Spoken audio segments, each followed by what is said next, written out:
یہ ہے المسجد بیت کل تقی، ہر متقی کا ٹھکانہ مسجد۔ ٹھکانہ سمجھتے ہیں؟ یہ بھاگ بھاگ نہیں ہوتا۔ عبداللہ ابن عمر کہتے ہیں ہم نے حضور کے ساتھ مغرب کی نماز پڑھی صلی اللہ علیہ وسلم، وہ کیا نماز ہوگی، کیا قرات ہوگی حضور کی امامت میں۔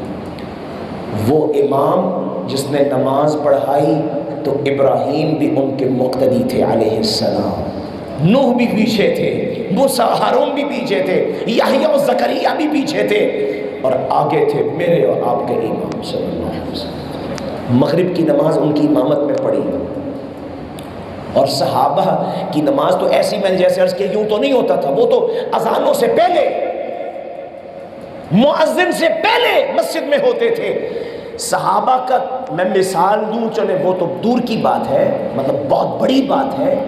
صحابہ کے شاگردوں میں سے ایک شاگرد سعید ابن مسیب رحمہ اللہ، وہ کہتے ہیں 30 سال میری زندگی کے ریکارڈ پہ ہیں، 30 سال حاجی صاحب، اس میں غمی بھی ہوتی ہے، خوشی بھی ہوتی ہے، گرمی بھی ہوتی ہے، سردی بھی ہوتی ہے، طوفان بھی آتا ہے، آندھی بھی آتی ہے، جھکڑ بھی چلتے ہیں، یخبستہ ہوائیں بھی چلتی ہیں۔ 30 سال ہو گئے، ایک نماز بھی ایسی نہیں ہے مؤذن نے اذان دی ہو میں اس سے پہلے مسجد میں موجود نہ ہوں۔ صحابہ کا کیا کہنا ہوگا؟ یہ شاگرد کی بات ہے، تابعی کی بات ہے۔ تو خیر عبداللہ ابن عمر کہتے ہیں اذان سے پہلے آئے، سنتیں پڑھی، اللہ کو منایا، ہائے ہائے ہائے ہائے، فرض نماز سے پہلے حضور کے امامت کے مصلی پہ آنے سے پہلے حدیث کی کتابیں کھولیں، صحابہ کی مسجد کا منظر کیا ہوتا تھا۔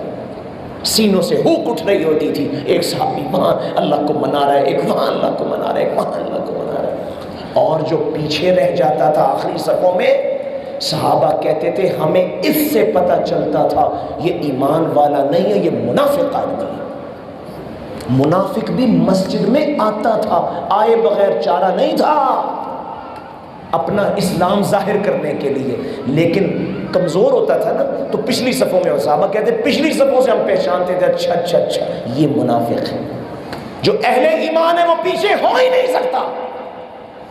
تو عبداللہ بن عمر میں عرض کر رہا ہوں کہ مسجد کو ٹھکانہ کیسے بناتے ہیں۔ عبداللہ بن عمر کہتے ہیں ہم نے مغرب کی نماز پڑھی تو سب کچھ ہوا، نماز ہوئی، ذکر ہوا، دعائیں ہوئی، سنتیں ہوئی، پھر ظاہر ہے کچھ ساتھی اپنے کام پہ چلے گئے، کچھ بیٹھے رہ گئے۔ حضور اٹھے، اپنے حجرے میں گئے، جب واپس آئے تو پسینہ آیا ہوا ہے اور آپ کی سانس پھولی ہوئی ہے، سانس پھولی ہوئی ہے۔ صحابہ نے کہا اللہ کے رسول کیا ہوا ہے؟ آپ نے فرمایا ابشروا میرے صحابہ خوش ہو جاؤ، ھذا ربکم قد فتح بابا من ابواب السماء، یہ تمہارا رب ہے، اس نے آسمان کے دروازوں میں سے ایک دروازہ کھولا ہے۔ اللہ کیوں کھولا ہے؟ کہا وہاں اس نے فرشتوں کی مجلس لگائی ہوئی ہے۔ کیوں لگائی ہے؟ یباہی بکم الملائکہ، اللہ اس مجلس میں تمہارا نام لے لے کے فخر کر رہا ہے۔ کیا کہہ رہا ہے؟ انظروا عبادی قد قضوا فریضۃ وہم ینتظرون اخری، دیکھو میرے بندوں کو، جو کام میں نے فرض کیا تھا وہ یہ پورا کر چکے، نماز مغرب ادا کر چکے، لیکن پھر بھی یہ میرے گھر کو چھوڑ کر جانے کے لیے تیار نہیں ہے۔ اللہ کو فخر ہو رہا ہے۔ یہ ہے مسجد کو ٹھکانہ بنانا۔ ہمیں حدیثیں تو سنائی گئی ہوں، رباط یوم فی سبیل اللہ، ایک دن اللہ کے راستے میں پہرا دینا، رباط دنیا و ما فیہا سے بہتر ہے، لیکن حضور نے جو بتایا رباط سب سے بڑا رباط، بھئی وہ تو جب موقع آئے گا پہرا بھی دے دیں گے انشاءاللہ۔ جو روزانہ کا پہرا حضور نے بتایا وہ کون دے گا؟ آپ نے فرمایا کہ تم مسجد میں جاؤ، نماز پڑھ لو، اس کے بعد خود کو مسجد میں ہی روکے رکھو، کوئی نہیں میں نے نہیں جانا، اگلی نماز کا انتظار کرنا ہے۔ فرمایا یہ ہے وہ رباط جس پہ اللہ خوش ہوتے ہیں۔ اپنے نفس پہ پہرا دو، اپنے نفس کے چوکیدار بنو۔ یہ اٹھ کے جانا چاہتا ہے، اس کو کام یاد آتے ہیں، تم کو نہیں، بیٹھے رہو اللہ کے گھر میں نہیں جاؤں گا، میں اللہ سے اگلی ملاقات کرنی ہے۔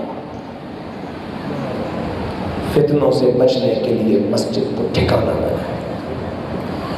اب یہ حدیث پوری کر، فرمایا مسجد ہر متقی کا گھر اور ٹھکانہ ہوتا ہے۔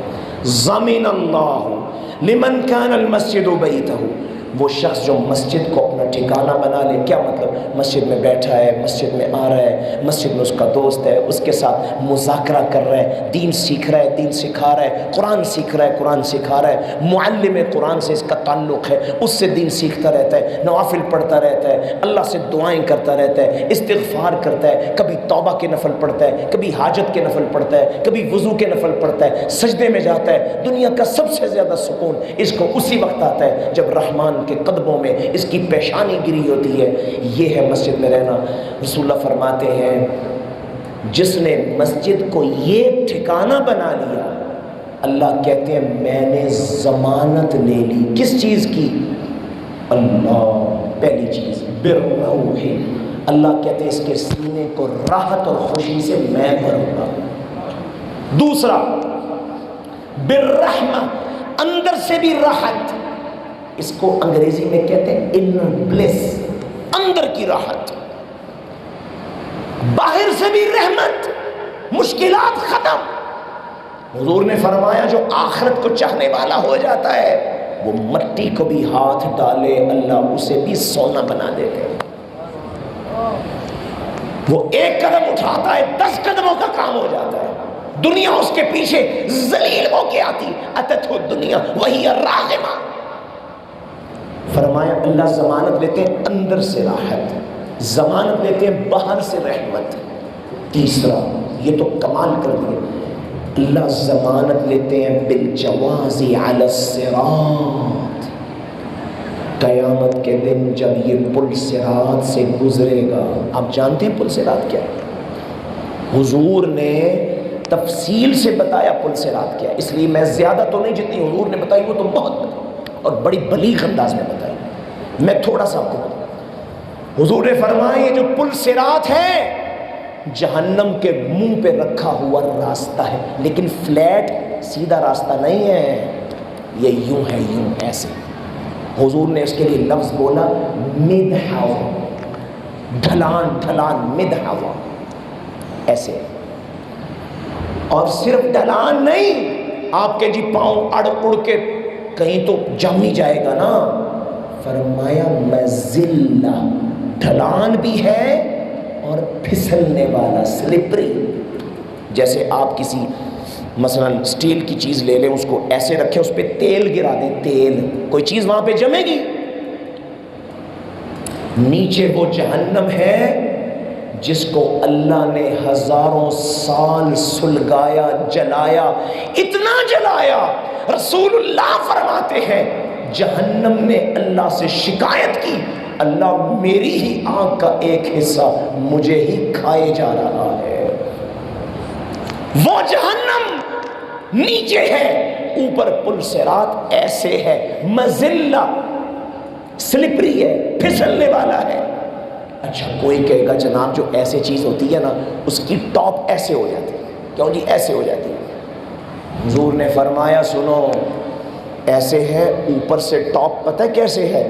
ادق من الشعر واحد من السیف، بال سے زیادہ باریک ہے، تلوار کی دھار سے زیادہ تیز ہے، جو اوپر جائے گا ٹکڑے ہو کے جہنم میں گرے گا۔ یہ ہے پل صراط۔ جس نے مسجد کو اپنا ٹھکانہ بنایا، حضور کہتے ہیں، اللہ کہتے ہیں اب پریشان نہ ہو، میں نے ضمانت لی ہے، اندر سے خوش کروں گا، باہر سے رحمت کروں گا۔ پل صراط پہ پہنچے گا، تیرا مولا تجھے اٹھا کر جنتوں میں لے جائے الی الجنہ۔ اور آگے کیا کہا؟ الی رضوان اللہ، صرف جنتوں میں نہیں لے جائے گا، وہ نعمت، جب وہ نعمت آئے گی ساری جنتوں کی نعمتیں پیچھے رہ جائیں گی۔ وہ نعمت کون سی ہے؟ اللہ جنت والوں کو کہیں گے اور سنو میں تم سے راضی ہو گیا، اب میں تم سے کبھی ناراض نہیں ہوگا۔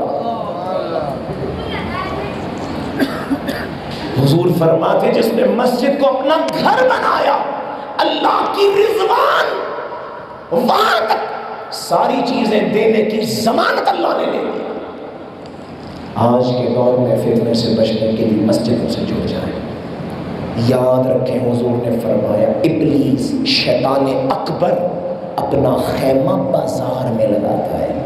بازار والے دوست پریشان نہ ہو جائے، دکان بنائیے بھئی، وہ تو ضرورت کے لیے بنائی ہے نا، اگر دل لگانے کے لیے بنائی ہے تو پریشان ہونا چاہیے۔ اگر ضرورت کے لیے بنائی ہے، ضرورت پوری ہوئی، بھاگو مسجد میں۔ آج کا تاجر بھی عجیب ہے، بدترین فتنوں میں سے ہے پروگریس۔ مغرب کا ایک عقیدہ ہے پروگریس، یہ صرف کام نہیں ہے، کام یہ عقیدہ ہے، عقیدہ پروگریس۔ اور جرمن فلاسفرز کہتے ہیں اس کے لیے رین آف کوانٹیٹی بڑھاؤ، آج 10 ہیں کل 20، 20 ہے 40، 40 سے 80 ہونے چاہیے، یہ ہوتا ہے پروگریس۔ کافر کا عقیدہ پروگریس۔ آج مسلمان تاجر بھی پروگریس کے پیچھے بھاگ رہے ہیں، کہتا ہے لاکھ ہے 2 ہونا چاہیے، 2 ہے 4 ہونا چاہیے، 4 ہے 2 کروڑ، کروڑ ہے 5 کروڑ، 5 کروڑ 10 کروڑ، ارب ہے 2 ارب، ہے یا نہیں ایسے؟ 4 گھنٹے مجھے تجارت کر کے اگر میری ضرورتیں پوری ہو جائیں، باقی تجارت میں وقت کھپانا فتنے سے خالی نہیں ہے، فتنہ ہے۔ تم حضرت عمر سے بڑے تاجر ہو، ابو بکر سے بڑے تاجر ہو رضی اللہ تعالی عنہما۔ ابو بکر کپڑے کے بہت بڑے تاجر تھے، لیکن دن میں اتنا سبق دیتے تھے بس، باقی سارا حضور کی مجلس میں دین سیکھنے اور اللہ کو منانے کے لیے بیٹھے رہتے تھے۔ عمر رضی اللہ تعالی عنہ ہر روز کاروبار میں جاتے تو کیا طوفان برپا کرتے، بتائیں نا مجھے آپ۔ حضرت عمر جیسا مینجمنٹ والا بندہ اپنے کاروبار پہ لگ جاتے، لوگ بھول جاتے قارون کے خزانوں کو، قارون کے خزانوں کو۔ عمر نے کہا نہیں نہیں، مجھے دولت نہیں، ایک دن محنت کروں گا، ایک دن چھٹی کروں گا، جس دن محنت کروں گا اس دن کسی کو ڈیوٹی پہ رکھا، پیسے میں دوں گا، دین سیکھنا ہے مجھے بتانا ہے، اس دن کبھی رہ نہ جائے، اور اگلا دن چھٹی کر کے میں خود سیکھوں گا۔ اللہ، تو میں یہ عرض کر رہا ہوں، شیطان ابلیس اپنا خیمہ بازار میں لگاتا ہے اور اللہ کے فرشتے اپنا ٹھکانہ اللہ کی مسجدوں کو بناتے ہیں۔ حضور نے فرمایا جب کوئی شخص مسجد میں آتا ہے، ہر شخص کے ساتھ اللہ ایک فرشتہ مقرر کرتے ہیں۔ جب وہ بیٹھ جاتا ہے، نماز نہ بھی پڑھے، ذکر نہ بھی کرے، بس بیٹھا ہوا ہے، انتظار کر رہا ہے نماز کا، اللہ کہتے ہیں فرشتے کو کھڑا ہو جا، اس کے لیے دعائیں مانگتا جا۔ فرشتہ دعائیں مانگ رہا ہے، اللہ اس کے گناہوں کو معاف فرما دے، اللہ اس کو اپنی رحمتوں کی چھاؤں میں لے۔ تو فتنوں سے بچنے کے لیے مسجد کو اپنا ٹھکانہ بنا۔ تیسری اور آخری بات عرض کروں، وقت ہے، باتیں تو بہت ساری ہیں فتنوں سے بچنے کے لیے، پر تیسری بات میں آخری کروں۔ اللہ، آج ہمیں شاید سمجھایا نہیں کہ علماء نے ویسے اپنا کام پورا کیا ہے، ہماری ہی غفلت لگتی ہے۔ ہم یہ سمجھتے ہیں کہ دعوت اللہ کا جو کام ہے یہ مولوی صاحب کر رہے ہیں، جمعے میں مولوی صاحب نے جمعہ پڑھایا، دعوت دے دی، درس دیا، دعوت دے دی، میرا کام تو دعوت دینا نہیں ہے۔ دین کے معاملے میں آج ہم تھرڈ پارٹی ہیں۔ دین کے معاملے میں کیا ہے؟ تھرڈ پارٹی پتہ نا کیا ہوتا ہے تجارت میں؟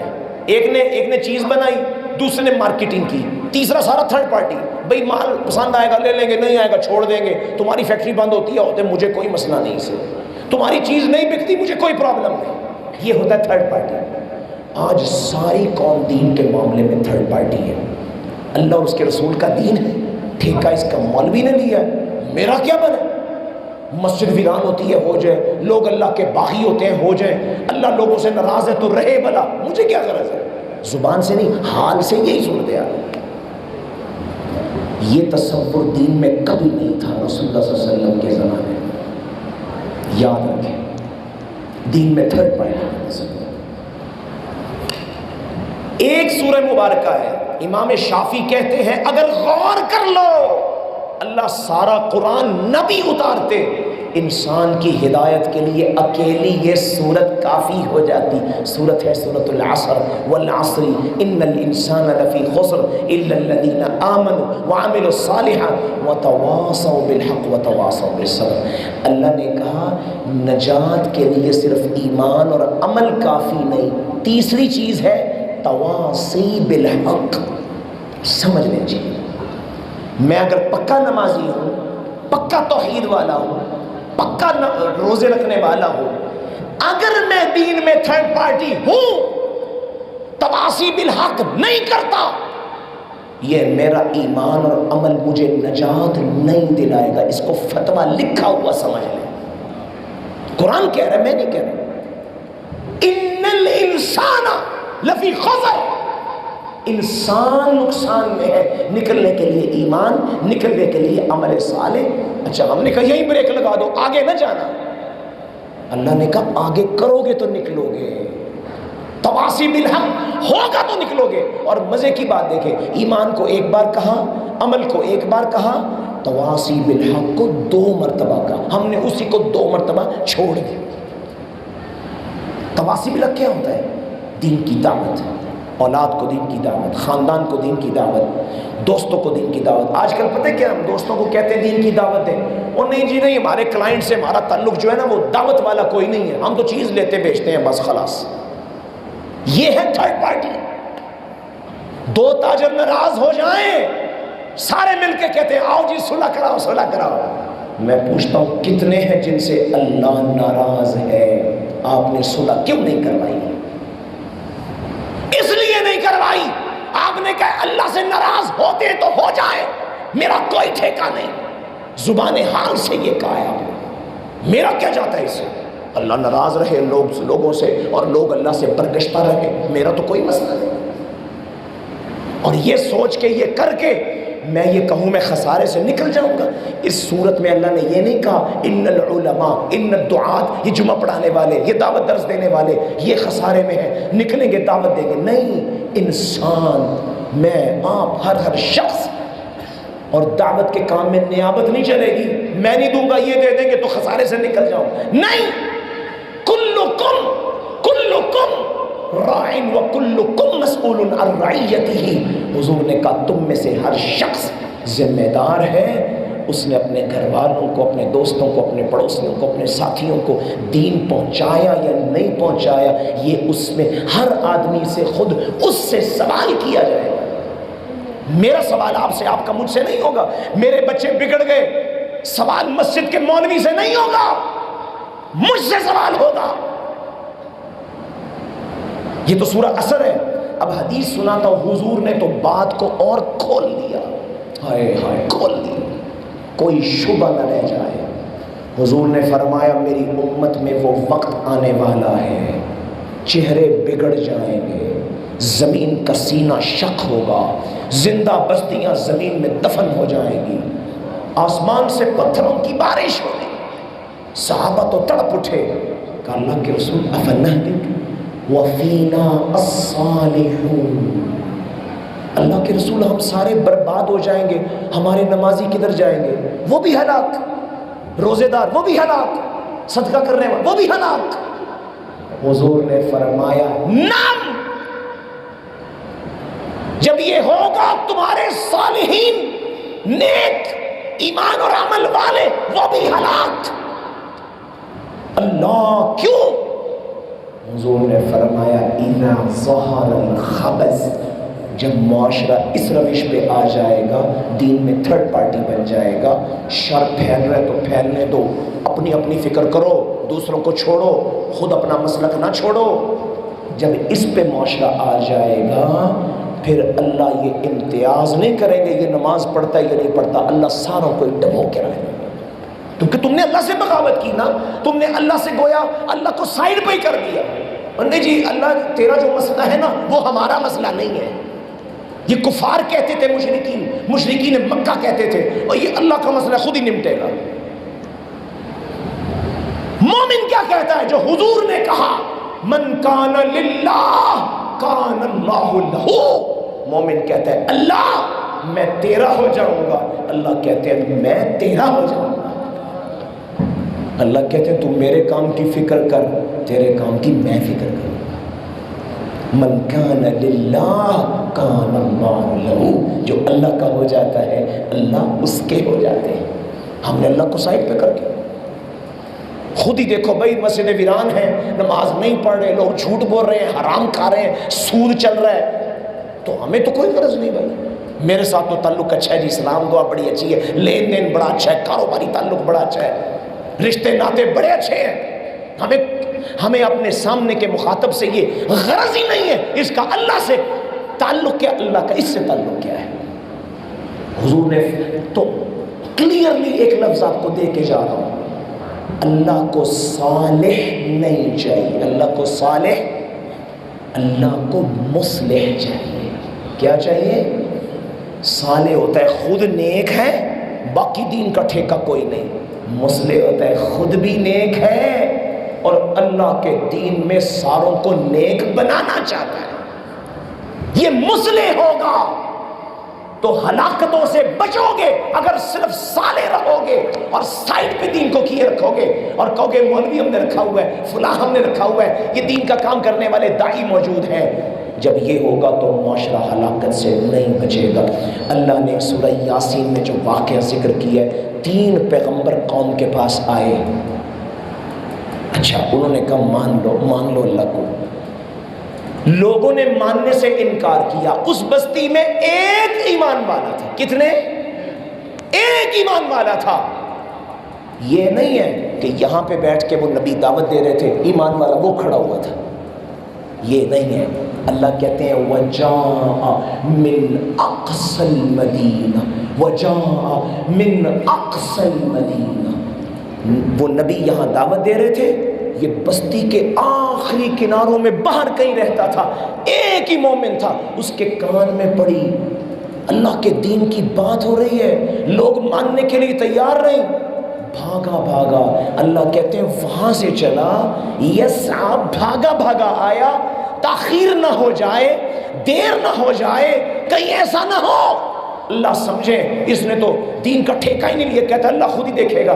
بھاگا آیا، کہتا ہے میری قوم کے لوگوں ان کی بات کو مان لو۔ قوم نے کہا ان سے تو پہلے نپٹیں گے، پہلے تیرا علاج کرتے ہیں، تو کہاں سے آیا ہے؟ نہ تیرا نام، نہ تیری شہرت، نہ تیرا سوشل سٹیٹس۔ ساری قوم مل کے چڑھ دوڑی۔ آپ بھی اخبارات دیکھتے ہیں نا، ایک بندے پہ جب سارا ہجوم حملہ کرتا ہے اس کا کیا حشر ہوتا ہے، وہی حشر اس کا ہوا، ڈنڈے سوٹے لے کے، مکے گھونسے اور ٹھڈے لے کر اس اللہ کے اس نصرت کرنے والے وہ وہاں سے آیا تھا، دین کو اپنا مسئلہ سمجھ کے، اپنا گھر چھوڑ کے، بچے چھوڑ کے، کاروبار چھوڑ کے، کام چھوڑ کے، لوگوں نے کہا یہ بڑا ہی تھا، لکڑی کی چیزیں بناتا تھا، سارا اپنا جو وہ جو ورک پلیس تھی، اپنا اڈا تھا، چھوڑ کے بھاگا، دین کے لیے بھاگا۔ اس کو پتا تھا میں یہ تو رسولوں کی توہین کر رہے ہیں، میں کہوں گا میرا کیا بنے گا۔ اس نے دین کی بات کر دی، پرواہ نہیں کی۔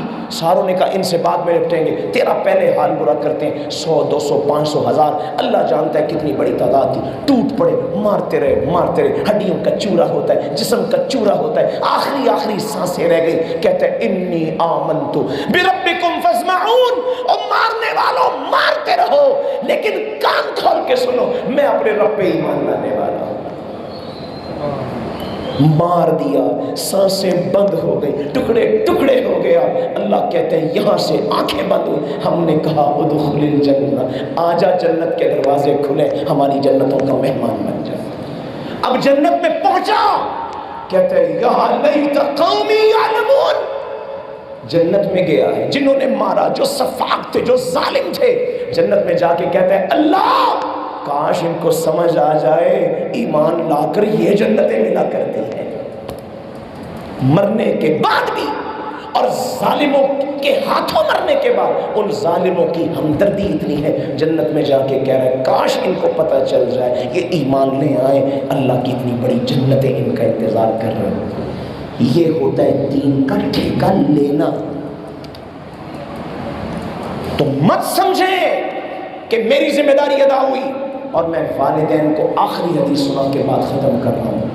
حضور نے والدین کو مجرم قرار دیا ہے، کسی اور چیز کو نہیں۔ کیا کہا؟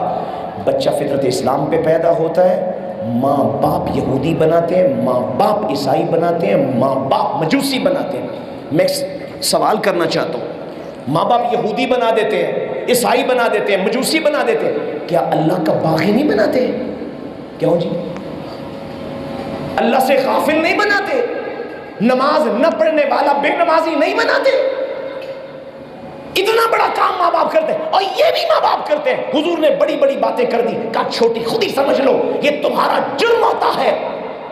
اللہ نے تمہیں اولاد کی نعمت دی، تم نے اس کو بے نمازی بنا دیا۔ اولاد کی نعمت دی، تم نے اس کو دین نہ سکھایا۔ اولاد کی نعمت دی، تم نے اس کو اللہ سے برگشتہ کر دیا، اللہ کی معرفت نہیں اس کو کروائی۔ ماں باپ کا نام لیا ہے، سوسائٹی پوری کو چھوڑ کے ماں باپ کا نام۔ ہم میں سے کتنے والدین ہیں جنہوں نے اپنے بچوں سے اس مسئلے پہ ایک نہیں دو نہیں، جب سے بچہ بڑا ہوا ابا جی کہنے لگا، اماں جی کہنے لگا، شعور کی زندگی میں آتا، ابا جی یہ ایسے بھی ہوتا ہے، کاروبار ایسے بھی ہو سکتا ہے، دکان ایسے بھی چل سکتی ہے، یہ چیز ایسے بھی ہو سکتی ہے۔ آپ نے کہا بیٹا تو کس لیے پیدا ہوا ہے، آ تجھے بتاؤں، تو کہاں سے آیا، آ تجھے بتاؤں، میں نے تو نے اپنے رب کو راضی کیسے کرنا ہے، آ تجھے بتاؤں۔ اگر یہ نہیں کیا تو ہم نے گویا زبان حال سے اللہ کو کہا ہے تیرے دین کا مسئلہ تیرا مسئلہ ہو سکتا ہے، ہمارا مسئلہ۔ تو فتنوں سے نکلنے کے لیے تیسری چیز کیا ہے؟ دعوت اللہ۔ ہر شخص داعی بن جائے، ہر شخص داعی بن جائے، اولاد کو، والدار کو، کلائنٹ کو، آنے جانے ملنے والے، دین کا چرچا۔ حضور نے کہا تم 2 4 5 مل کے بیٹھتے ہو، بیٹھنا نہیں، حرام ہے۔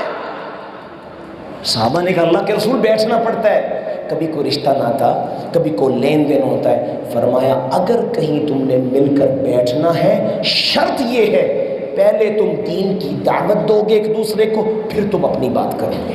ہم کتنی دفعہ بیٹھے، کتنی دفعہ اٹھے، کتنی دفعہ ملے، کتنی دفعہ علیحدہ ہوئے، دین کی بات ہم نے کتنی کی ہے۔